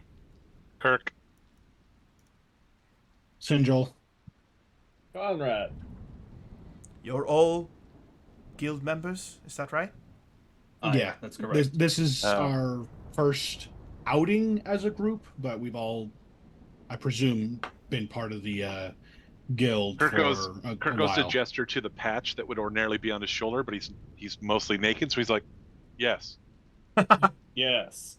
Wow, first time out. Wow, that is, I gotta tell you guys, the guy with the beard, like, wrings out his beard of water and brushes out a little bit more ick. And he goes, wow, I would not admit that right away it was your first time. I mean, this is, I mean, we got these weird things running around. Yeah, and they were First time crazy, as a group. and First time as a group. I mean, Yeah, the first first time. time. I mean, I remember my first time. She was. I mean, wow. We don't need that she was information. very old. But you know what? It was what it was. Anyways, Look, even hold even yourself. old crones need Hold love. Is all I'm saying. But anyway, and Ray is just like, oh my All right. god. First things first, we need to figure out what to do with this body. Miss Ray, correct? I apologize. Serena, Oh. Ray. Sorry. Yes, You said there were a couple of caves nearby, correct? I think so. I don't often come this far east, but here we are. Well, I have an idea of to dispose the body proper, if everybody's willing to hear. I think it would be best if we did get rid of it completely as much as we could, besides, of course, the antlers. Aye. Um, I'm willing to drag it to the nearest cave. We light it a fire after we get rid of the antlers. Let's just hope the putrid smell doesn't get to us first. well, if we want to light it on fire like that, depending on how we find everything, we could literally just launch an arrow at it to light it on fire and be away from it faster. Excellent. Let's just at least contain it so that we don't start. I know it's raining, but you never know.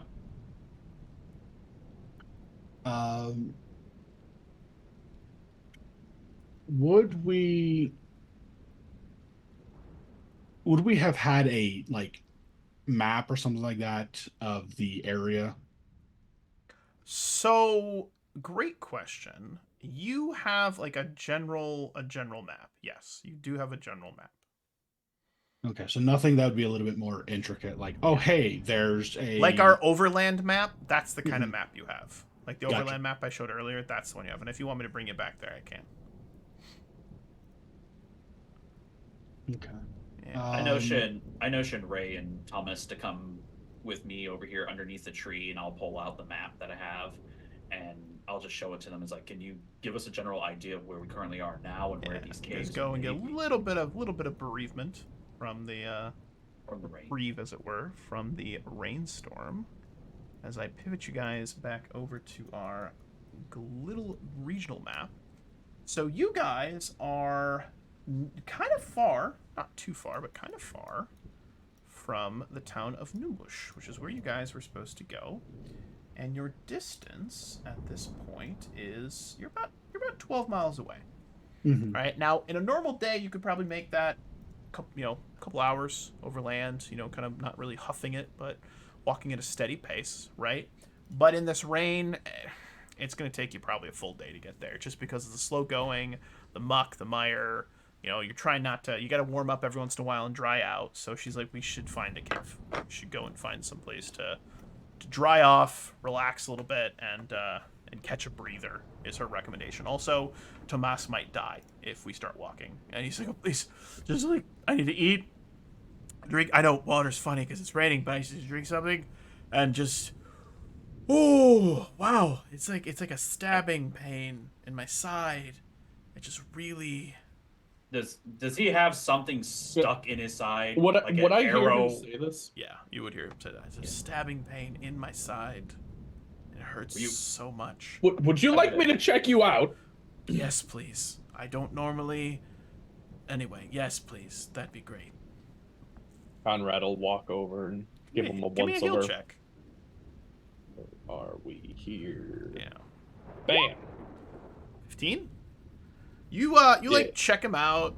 You like feel a little bit, and as you touch his side on his right side, like probably like down like by like the lower rib cage, you feel a little bit of a give, and he winces. He's like, "Ow!"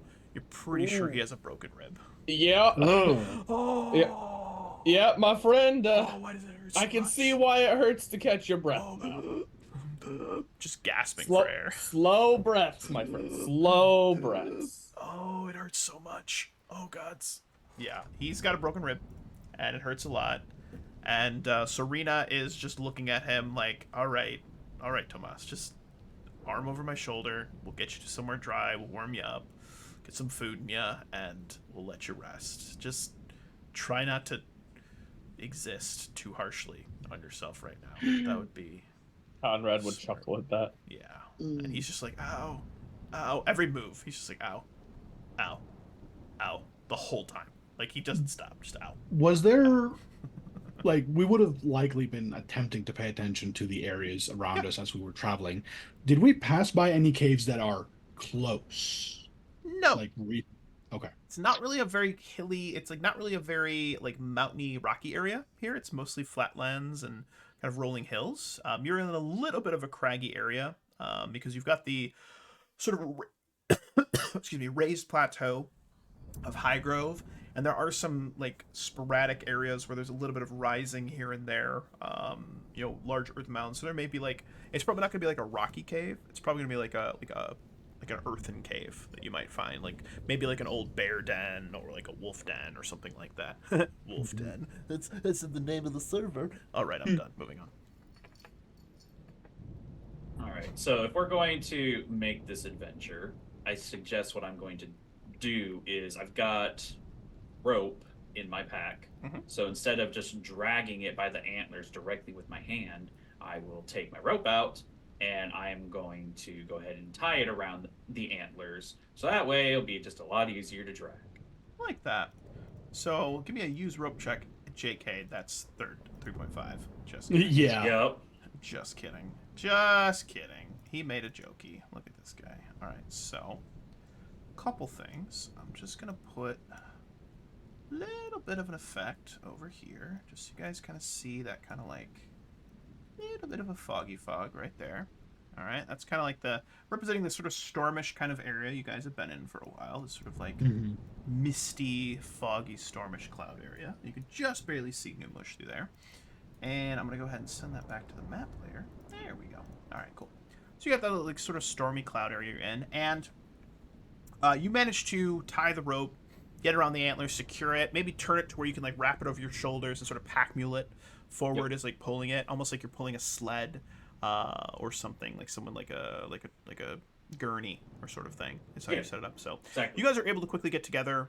You're able to pick out most of Kirk's nastiness off of himself. There's still always going to be that faint aroma, at least for a couple of days, of that undead filth that you found yourself in. But with that being said, you guys make your way off and start to travel, following the lead of Serena and Tomas, who is every few feet. But you manage to make your way in. It takes you about an hour, and you come to this sort of more rollishy kind of hilly area, and there's sort of like hill that rises up, sort of like a flat mound, comes down, and there's like there's like a little valley in between them, and you can see down that valley there is a small earthen cave that you guys look like you could probably make your way into. And there's in fact down this little valley-ish area between these two mounds, you actually see that there are a couple of different cave systems that seem to open up, almost like as though something at some point may have like burrowed through and down and around, etc. You can give me a knowledge nature check if you guys want to see if you can get a good idea definitely. of like what it might have been. Definitely gonna try that.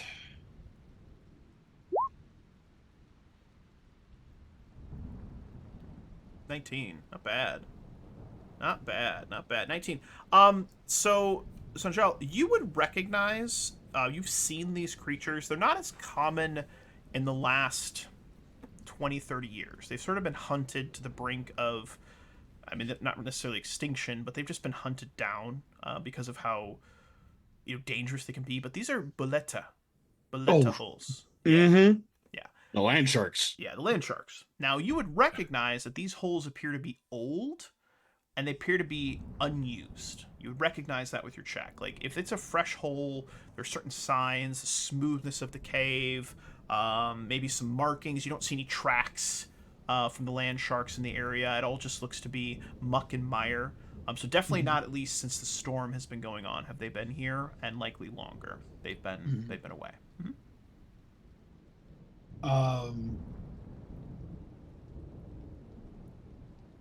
Would I know enough about how stable their tunnels would normally be? Very stable. Okay. Yeah. So good enough for government work. Well, funny enough, they probably would be more stable than government work. Yes. So Sinjal would turn to the others and just be like, These are old tunnels, old system caves. There shouldn't be the original creators in them, but we don't know what might have moved in recently, especially with the rain having likely pushed creatures out of their normal habitats. Whatever it is, I think we can handle it. That we should be able to handle it without issues. Just everybody should be aware that we might be encountering something attempting to hide from the rain. Bri, I gotta be real with you, man. The dark, deep voice of Kirk sends me. It just sends me, dude. Like, it's so fucking funny. I just love the idea of this little cat guy who used to be like a dark and brooding character, and he's still got the voice, but he looks like an adorable cat man. He's so cute. I just want to floof his cheeks. Yeah. But Sinjol would like to lead the way into the cave system. Okay, I gotcha. So, leading the group into the cave system, you have a couple of options of where you want to drop off this undead monstrosity, as it were, right? And I guess the plan was to light it on fire and let it burn out. Is that right? Mm-hmm. Yes. Okay. So, Rune, you're able to drag the creature into the cave system.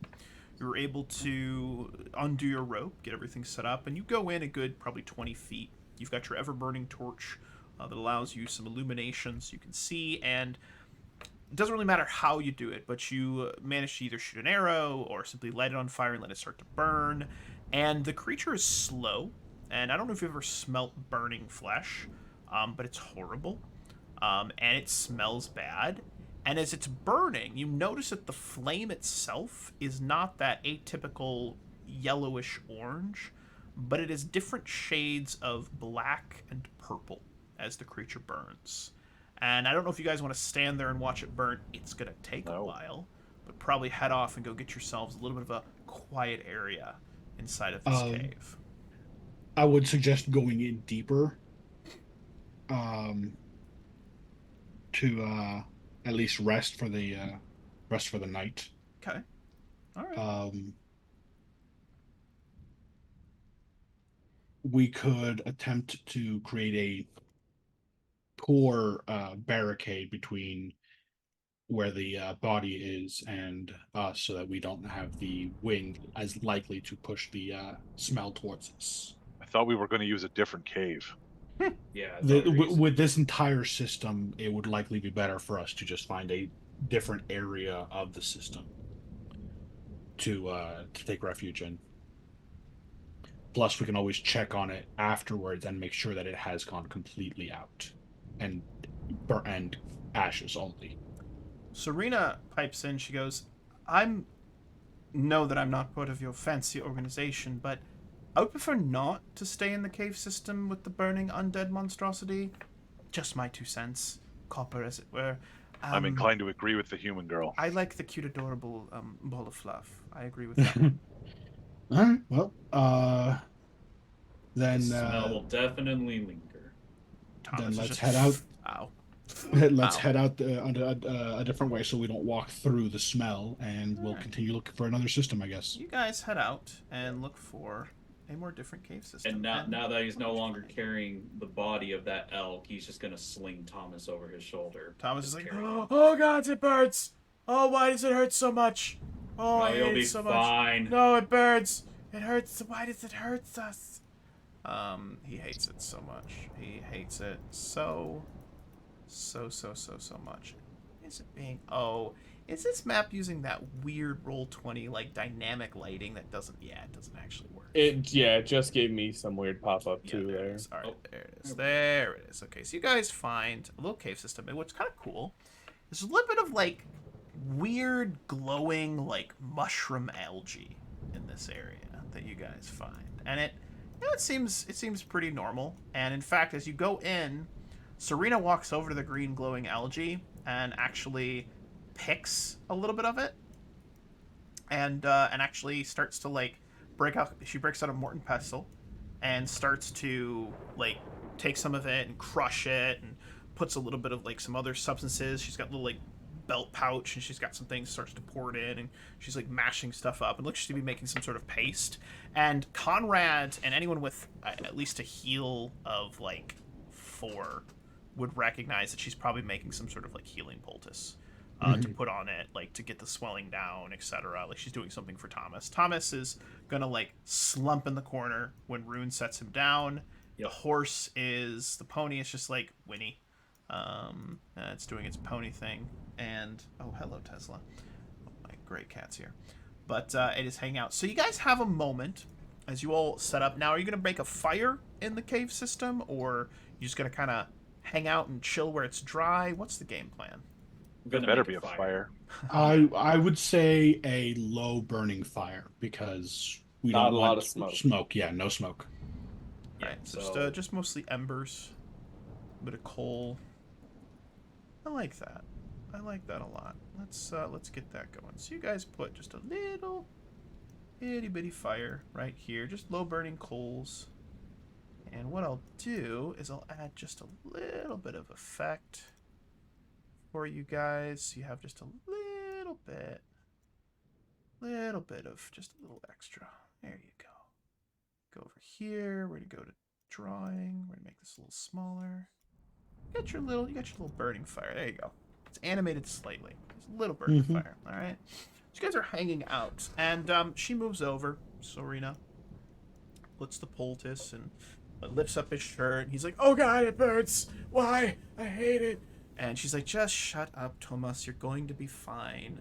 And she goes about it. So take a little bit of time, gentlemen, with each other. You've been traveling for days. You've been wet, waterlogged. This is really the first time that you've had a chance to get off your feet since your last town. So it's been, like I said, 3 or 4 days of travel. And you have a moment just to release stress, frustration. So I'd like to go player to player for a moment. I'd like to just know kind of what you do, how you unpack yourself in this moment, and what's going through your head. So let's start with I want to start with the cat folk. All right? So you guys get into the cave. The 2 NPCs, Serena and Tomas, are busy, she's trying to help him. What do you do, Kirk? Tell us a little bit about how you react in this cave as the fire is. Well, once the fire is going, Kirk is very pragmatic, so he sets up a little rack. He pulls out some, like a little rack, a bunch of little sticks and some twine, just like that he's got carried around. He sets the sticks up, ties them together, makes a little rack, puts some clothes on it because he's still, or it's not. Sorry, not put some clothes on. Pulls out like a cloth, like a towel, and like towels himself off. Then drapes that across the thing to dry, and then pulls out some leather clothes and lays them out for himself near the fire so they'll warm up. And now he pulls a brush out and starts to like brush himself out. And as he's doing this, as he starts to get comfortable, it's Slate purring. Yeah. I love that. So he's out being an adorable kitty. The pony is being a pony, which is fun. I think the pony stays close to you. It trusts you. It's beautiful. Let's go over to Conrad. Talk to me, Conrad. What are you doing? Conrad's gonna, take off his armor, sit down next to the fire, and try to warm up that whole deep down in the bone feeling he has from the rain. Continue thinking over what he saw in the beast, and maybe look at Rune and, just pass time and bullshit a little bit. Yeah, give me the knowledge religion check. Second. You've had some time to think about what you saw and reflect, right? And this is the first time you can kind of sit down, maybe even pull out some of your books, religious texts, whatever you might have. Not fucking bad, Conrad. Coming through in the clutch, my dude. Nicely done. I like to think he would have pulled out his holy text there, or one of his books. So, the thing that you read is you know a lot about undead risen by necromancy or dark magic. That kind of undead it shows what it is. You see it for what it is. Shadows, skeletons, zombies, wraiths, etc. It is very clear as to what you're dealing with because it looks like what you're dealing with. It is an undead abomination. This thing was hiding what it was, which is unique. And you did not get the impression that it was animated via magic. You did not get that impression. The orb itself, the strings that came out of it, everything tied into it. And as you read through the book, there is one passage that stands out to you, and it's your religious text is sort of a mixture of religious dogma and pragmatic, like functional, like this is how you do things, this is how like you wash your armor and clean shit, and like this is how you diplomatize, like it's like practical stuff, right? It's like a little educational pamphlet. There's a single passage that mentions the possibility of rising the dead via and it's one of the newer passages that was kind of added into one of the latest volumes, raising the dead via alchemical means. No other information, just a simple passage that says this has been theorized. There's no additional information than that. All right, so there's something that should probably stick in your mind. You should have a little like ding ding ding ding ding. That's interesting. I don't know much about it. I'm not an alchemist, but didn't seem like normal dark magic, right? Let me write some notes down. Brilliantly done. Beautiful. What's going through your mind right now, Conrad? Kind of just, Conrad's probably missing home a little bit, missing that clean feeling, not having the ability to be as clean as he normally is. Kind of just missing I wouldn't say mundane, the routineness of The a military structure to your life. the structure, right? yeah, the structure. I guess that's kind of what's going through his head. He might end up bullshitting with Rune a little bit. What would you guys bullshit about, do you think? Between you and Rune? Just offhand jokes or whatever. Hey, remember that one time that pig kicked your ass? Stuff like that. Ah, cram it, you. He just says that as he's taking off his cloak, trying to just wring all the rainwater out of it. Yeah, you tell us a little bit about what Rune's doing. How does Rune prepare to kind of settle down? Rune has taken his tower shield and his bastard sword. He has doffed that. He's just leaned it up against the wall close to Thomas and Ray, just to let it dry off kind of a little bit far away. And of course, he's taking his cloak off and he's slowly working on taking the chainmail off. It takes a little bit for him to actually get out of it, and just the garments that he's wearing underneath are just soaked to the bone, and he's just like, okay, this isn't anything, at least this isn't like basic training. This basic training was definitely much worse. But he does approach Conrad, and he's like, this is definitely nothing that we've encountered in the Proctorate before, has it? Or the Protectorate, however you not that we have in our writings. I'm currently trying to read through and see if we've had anything since your dismissal. At the mention of dismissal, right, you see a little raise of an eyebrow from the one good eye of Tomas. The mention of dismissal. And just like, it's like, just curious. And then that curiosity is quickly replaced by a wince of pain as Serena is applying the poultice. He's like, oh god, it hurts. Oh, it hurts so bad. I hate it so much. Ow. Ow. Last and certainly not least, Sonyas. I'm saying your name wrong. Sinjal. That's what I said. Sinjal. I said that. I was saying it fast because I know I was getting it wrong, so I want to just like mumble over it. Yeah. It's a classic trick. Sinjal. He would have been removing his armor, laying it near the pit so that it could dry out, not be as soaked.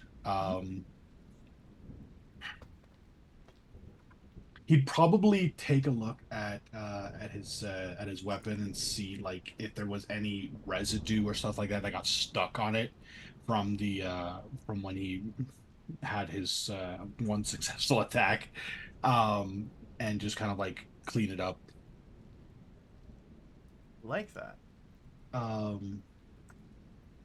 He'd probably just pull out like the last bit of his rations for the day and finish it off. Beautiful. So he's very quiet. Can speak to himself. What's going through his mind right now? Mainly worry, because being told that that there's more than one of these types of creatures emerging from The Allerway Thicket.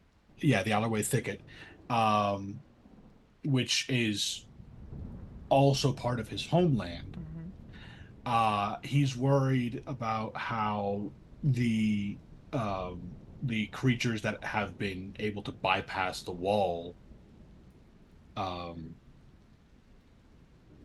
like he's worried about like more of the uh, Badlands creatures Can you infecting imagine this. if, for the Kingdom of Kara, they had both creatures passing through the swampy gates Mhm, over the wall and coming out of the Allerway Thicket? You'd be attacked on both fronts.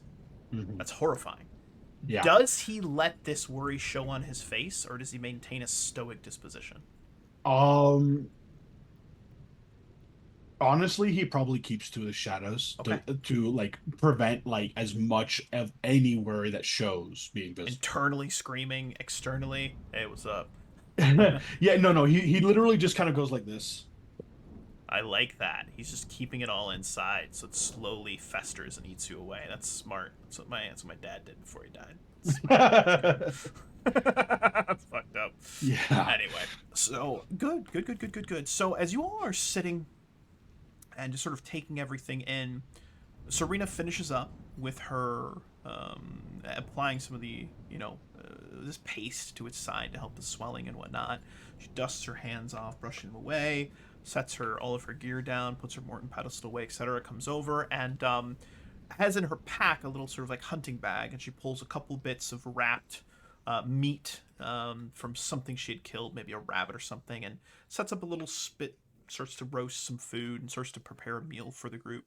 This is the first in the last several days, probably since you've left, other than maybe stopping in a village now and again for just a short little rest at an inn. This is the first, like, real food you've had. You've been living off of hardtack, paste, etc. So your mouths would all begin to water as she Kirk. spices it slightly. Go ahead, Kirk. Yeah, Kirk sidles up and goes, I have spices, and pulls a little pouch out, and it's some really like valuable like a spice mix. Ooh, I like that.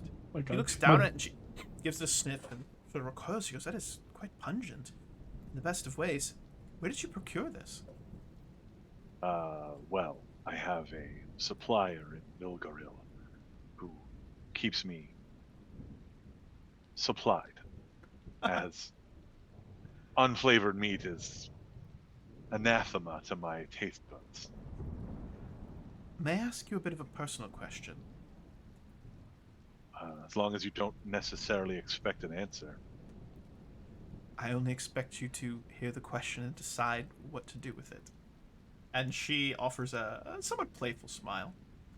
And as she looks down, she goes, why is your voice so deep for someone so small? Well, you see, I used to be a toweringly majestic catfolk before I messed with the wrong magic user. And so I've been cursed. this magic user cursed you to be small and Yes, bloody apparently adorable. she felt I had too much of an ego and took myself too seriously. And do you take yourself This seriously? is intended. I take myself just the right amount of serious. It's really funny, Brad. He says, and then like hooks out some of his claws and is just like examining them. Yeah. She smiles and she's like takes some of the spices, puts it on the rabbit, and just it just has a bemused look on her face as it is. Tomas is over in the corner, slightly moaning to himself, but starting to calm down a little bit and actually seems to doze off a little bit. And the group, the 6 of you at this point, 7 plus the pony, just sort of settle in for the evening. And honestly, I like this cadence, and I think this is where we're going to end session 1. It's just you guys get to here, you get to the cave, You've interacted with some strange creature. You have a basic idea of kind of maybe what kind of things you might be dealing with. And during our next session, you guys will make the trek from the cave system over to the village, where you guys will meet with the mayor, some of the townsfolk, and get a little bit more info as to what's happening. And hopefully this mystery will start to unfold for all of you as we go. So that was session 1. Did everyone have a good time? That's my question. I did. To ask. Everyone had a good time? You feel engaged? Yes. It was interesting, somewhat compelling. Do you want to come back for session 2? Hopefully. Absolutely. Sure. I want to come Only back with for the new session GM. 20. Oh, that's cute. Get out of here. Well, I just first and foremost want to say thank you so much to the players for playing. Without you guys, this is impossible. So I genuinely appreciate you taking the time and showing interest. Thank you for anyone that is watching this if I end up posting it. And in the meantime, be well, be safe, and happy gaming. And remember, the dice have a story to tell. Today it was Brian gets 4 nat 20s in a row, or 5 or 6. There were I nat don't know. 20s There were that like we 10 had. That was nat amazing. 20s this session. Yeah, That was so good. Within the first 10 That was a minutes. very good start. A very good start to this. So I was very pleased with that. But that was super fun. So thank you, gentlemen, for playing. I'm going to go ahead and end the recording right here. So just give me 1 second to go ahead and click end. 3, 2, 1. We are ending the recording.